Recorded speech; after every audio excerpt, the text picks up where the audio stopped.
आचार्य महाराज नैनागिरी में विराजमान थे और एक ब्रह्मचारी जी थे। उनमें उनके शरीर में कोई दवाई रिएक्शन कर जाने से उनकी शरीर में जगह जगह पर आलू बुखारे जैसे फूले आ गए। दवाई का ऐसा रिएक्शन हुआ कि पूरे शरीर में ऐसे जैसे आलू बुखारे होते ऐसे लाल लाल फूले पड़ गए और उनको उठने बैठने में बहुत तकलीफ होती थी। लेटने में भी, उठने बैठने में, कुछ भी कार्य करने में बहुत तकलीफ होती।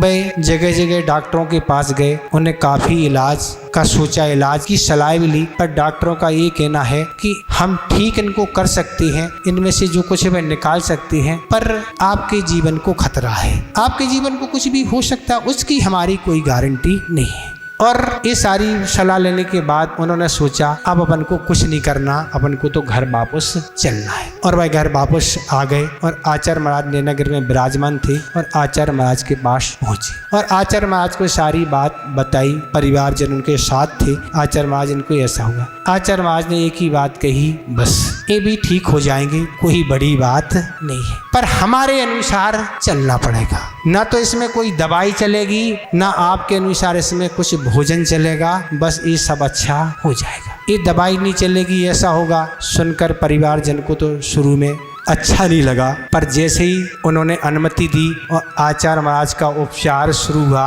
आचार्य महाराज ने कहा बस केवल तुम्हें भोजन में क्या मिलेगी, छाछ ही मिलेगी, और जितनी तुम्हें लेना सो अच्छे से छाछ पियो। छाछ दी जाती थी, मिट्टी का लेप होता था और भी तारपीन आदि से जो भी तेल की सिकाई आदि जो भी उपचार होता था, आचार्य महाराज ने ब्रह्मचारियों को नियुक्त किया था और वह वो भी ब्रह्मचारी थे, उनकी सेवा में लगी रहती।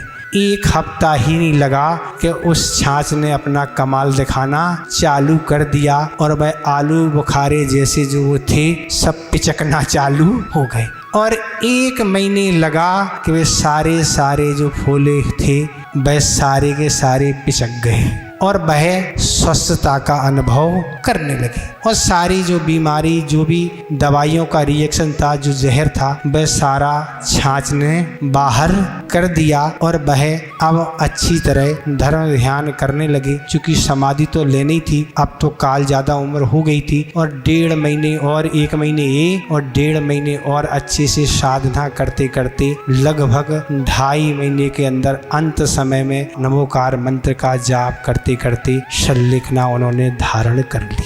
तो ऐसी आचार्य महाराज जी के पास दवाइयाँ हैं, उन दवाइयों से वो उपचार करते हैं और काम सफल हो जाते हैं।